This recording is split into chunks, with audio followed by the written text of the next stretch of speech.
You know, we're in very emotional times. I decided to be a little relaxed in doing this real estate show from a kitchen in an average setting in an average home. Because what we're going to talk about on this show is emotions. Not the emotions that you go through during the process of either selling a home or buying a home, but the emotions that you have to the home that you own now. This is The Real Estate Show.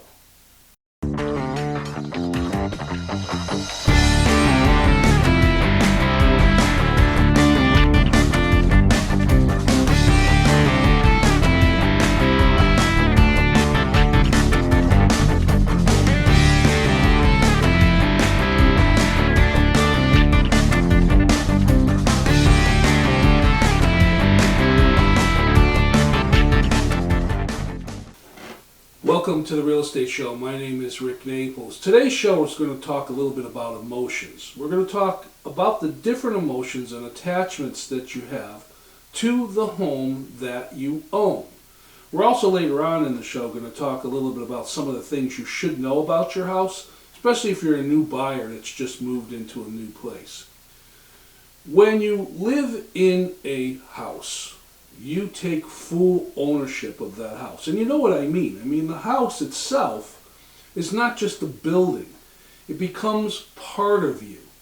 It's the place that shelters you, that keeps you comfortable. It's your oasis away from the busy times in life. It's a place where you've raised your family, perhaps, or lived most of your life. Or it's a place where you've watched your children grow up. You become very attached to your home. I used to tell a story about one of the houses that I owned in past years on how I knew every single inch of the house from top to bottom. I knew all its flaws. I knew where every single part of it was and what that part did. I had touched every part of the home, either doing a general repair or changing something around, whether it was the house itself or the yard that it was in. People used to joke around on how well I knew every blade of grass in my yard. And it's like that when you live in a home for a while. Now, how does that tie into the real estate show? Well, one of the things that people look for when they're looking to purchase a home is a certain feeling about the house. Some people are looking for a home that makes them feel like they're part of the home, that has the feeling of family. But it's hard to describe that, and it's hard to accurately search for that. I mean, there's no search engine out there when you're looking for a house that lets you search the emotional feel of the house. You actually have to get out there and go into the house to get that sense of feeling. Over the years, when you're in the house itself, you get to learn it. You know, the way I can really explain it to you is if you've ever traveled, you know how that first night when you're away, it's hard to sleep sometimes because everything's new, every sound, every change, you're very sensitive to it. Now, if you were there for a while, like you are in your home, you get very used to those items. In fact, one of the practices I always tell sellers when I'm listing a home is to have a friend or a neighbor come into the house and look at the house with fresh eyes. Because once you're living in a home for a while, you tend to learn to live with the unique aspects of the home. And you may overlook things or not be sensitive to things because you become used to them. If you've been in a house for a long period of time, the house creates memories for you. You've experienced different holidays in the home. Major life events, whether it's a birth or possibly a death. You become very attached to your house. Your house is part of you. Let's take a look at this little presentation that I put together, and I'm going to be back to talk about some of the things that you should know about your home, especially if you're brand new to living in the house.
That was kind of fun. I mean, I was trying to communicate in that presentation some of the things about a home that changes it from a house to a home, and some of the ways that we're attached to the home. If you look at the home as part of a personality, as if it were a person, it parallels a lot of the different things that you have in normal relationships when you're interacting. When you first purchase a home and you move into it, there are a number of different things that you should get to know right away about that house. And if you learn these things, it's going to help you in the long run as far as maintenance of the house is concerned, and hopefully being able to take care of a few simple things yourself without having to run and call the plumber or the electrician every single time. The first thing I want to talk about is the main valve of the home. Now, the main valve, what I'm talking about, is that main switch that controls the water that comes into the house. Now, whether or not that's coming through a well pump or whether it's coming in from the street, water comes into the house for your sinks and your dishwashers and washing machine and bathtubs and so on and so forth. Where is that main valve? It's usually downstairs in the basement near the water meter, so before the water meter. And it's a simple switch, whether it's a lever or it's a turn knob, that allows you to shut the water off to the house. And that's important to know where that is and also make sure that it functions. So if there's ever a flooding emergency, a pipe burst or whatever happens in the house, you know how to shut the water off. You need to also take that to the next level. One of the things that you want to do when you're in your house in the beginning is start to explore where different shut-off valves are and what they do. Now, some houses, most of the new houses, sometimes the older houses, it depends, have individual shut-off valves. In other words, if you look underneath your kitchen sink or you look underneath the vanity, you'll see that there are knobs or switches that shut off the specific cold water line or hot water line to that particular item. You want to know where those are, and you want to double check and make sure that those are in good working water. One of the other things you want to do is look behind your toilets. A lot of toilets have shut-off valves that are on the water lines that feed the toilet, and you really want to make sure that those work. If you've ever had a child stuff something down the toilet and had a toilet overflow, you really can appreciate it if you know how to shut the water off to that toilet before too much damage is done. You want to double check those things or check them periodically and make sure that those valves can switch on and off. In our area, we have some cases of hard water, so if a valve sits and it hasn't been turned in a while, it's going to stiffen up. And I've even been in homes where you can't turn the valve at all without cracking it and causing additional problems. So regular maintenance, know where your shut-off valves are. The other thing I want to talk about is the circuit box. You need to locate where the circuit box is in the house. Now, this is the main electrical panel. In most homes, it's circuit breakers. It's those switches. We've all seen them before. Two things you want to do is you want to know where it is. You want to know if it's the only one in the house, because some houses have additional electric service running into them, and they may have what's called an alternate or an extension box, and that can be out in the garage or maybe on the deck, depending on what the house has with it. So you want to know where those are. But you want to look in the circuit box and get familiar with what those switches go to. If the previous owner, if you're buying a house that someone else owns or you're buying a brand new house, you want to make sure that all those circuits are labeled. If they're not labeled, not a problem. It's usually have some fun. Maybe have one of the kids help you, or your spouse or your partner or neighbor or whatever, and go around the house and flick the switches in the circuit box and see what circuits that particular switch goes to. In other words, does this switch shut off all the plugs in the living room? Or does this switch kill all the electricity in the kitchen? And so on and so forth. And label them. This is very helpful because if you should ever have an electrical problem, you can go to that main box and know exactly what switch to flip to shut off the electricity to that particular area. It's also important to look in the box at the main switch. Now that's a switch that's usually located at the top of the box. It's a double handle, and usually on the handle it will say whether the amount of electricity or the amperage that's coming into the house is 100 amps or 200 amps or 400 amps, depending on the service needs of the house. Now that switch, if you turn that, that's going to cut off everything to the house. So if you had an emergency and you needed to cut off the electricity to the home immediately, you can go down to that circuit box and switch that one switch, and boom, everything is off in the house all at once. So good thing to learn. Where your water main valve is and how that works, and also where your electrical switches are and what they go to. Let's take a look at this presentation, which goes through some of the things that you should learn about your house right away. And when I come back, I'll talk about a couple of things that are in that presentation.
As you saw in that presentation, there were a couple of things that I kind of want to just address a little bit. It mentions in that presentation something that's called a thermocouple.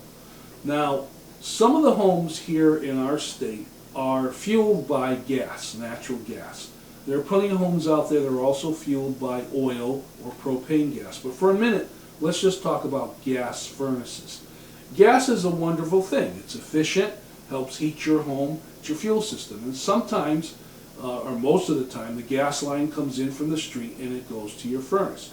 Now, in order for your furnace to turn on, the pilot light or the switch or the spark has to ignite the flame in order to cause the heat for the system.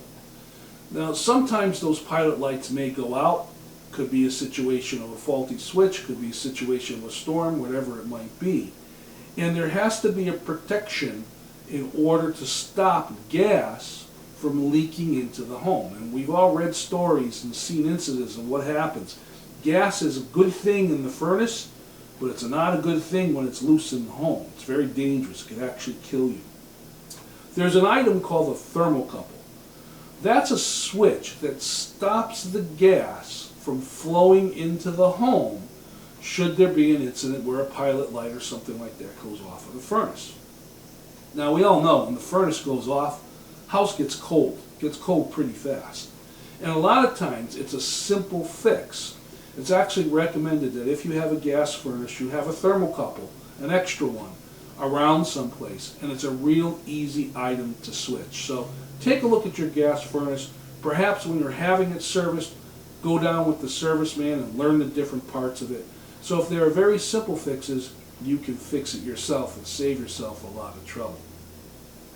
The other thing I want to talk about is in regular maintenance. You know, we have water that comes into the home. We have heating and cooling systems. We have a lot of different things that come in and make our home function. A lot of those things require filters. One of the things you need to do as a new homeowner or someone that's living in a home is know what filters go to what and when they need to be changed. Now there are general recommendations out there. For instance, if you have a water system in your home, whether it's dispensers or whatever it might be, you may have the recommendation where those filters be changed every 6 months, every year, wherever it might be. Follow the manufacturer's suggestions. But you also have a number of different filters that are involved in air exchanges, either air conditioning systems or heating systems. And those also need to be changed because once a filter gets clogged, it causes whatever that unit is to work less efficiently. So you want to know what filters you need and when they need to be changed, and make sure you keep a supply on hand so that you can change those out as regular maintenance to keep everything going fine. The next thing that I wanted to mention is what you saw in that presentation was the thing called a sump pump. I'm going to tell a little story here. It's kind of funny, but it's not funny. I was showing the home a few years back to a brand new couple, brand new to buying, looking at a house. And they were a little bit concerned because when we went down in the basement, we discovered that over near, in this case, the oil tank, in the corner of the basement, there was a big hole in the floor. And that hole had water in it. And the comment that they made was, what's going on over there? Do we need to have that fixed? What it was is it was the hole or the barrel that's put in the basement floor that the sump pump goes in. In fact, when you looked at it and I showed them, you could see there was water in that hole or that area, but you can also see the pump that was sitting in there. The sump pump is placed in the basement in areas where you may have flooding possibilities. In other words, water is seeping into the basement, either from the ground, from the foundation, whatever it might be. And in order to keep the floors and the walls and everything dry, that water is pooled, or it goes to a specific area, usually that containment canister, where it gathers. The pump turns on and it takes the water and puts it out of the house. Sometimes those sump pumps are put in as a precaution and they never go on because there's never a problem. But if there is, you really appreciate that it's there. So one of the things you want to get to know about your sump pump is A, you want to make sure that it's constantly plugged in, that the switch works correctly. That's really easy to check to make sure it's functioning. You want to look in that pit and make sure it's clear of any kind of debris, because if you ever have water in the basement and it flows to that sump pump, you're going to get dirt and soot and things like that that may flow into that hole. And you want to make sure that there's no debris that's going to stop the pump from working. And you also want to check the exit line. That's that pipe that goes from the sump pump to the outside. Make sure that's clear of debris too. And one other thing, go outside and see where that goes and make sure the end of that has nothing in front of it. Because sump pump's not going to work. If it's pumping the water, it goes through the tube and then it's clogged and it can't get out. It's just going to backflow into the house. So learn those different things. So as you saw in the presentation, There are basically 5 things for specific homes that you need to know right away. You want to know where your main valves are. You want to know what your circuit breakers are and where they go. You want to make sure that if you have a gas furnace, you know what a thermocouple is and how that works. You want to double check your filters and make sure that all the filters are clean and in good operating condition, and change them out when it's required. And if you have the sump pump in the basement, make sure that that's functioning correctly.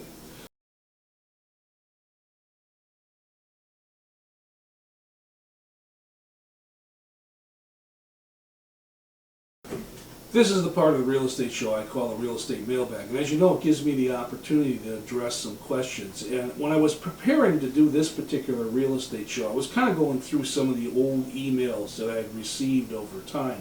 And I found one that kind of fits this show. The emailer was asking me about electrical boxes. In this particular case, they were looking to purchase a home, and it had an old-fashioned electrical box that had the glass screw-in fuses. Now those are rare, but in a state like ours, where you have a mix of newer homes and some very older homes, you do find them. Their question was, does that have to be replaced? And it's a yes or no question.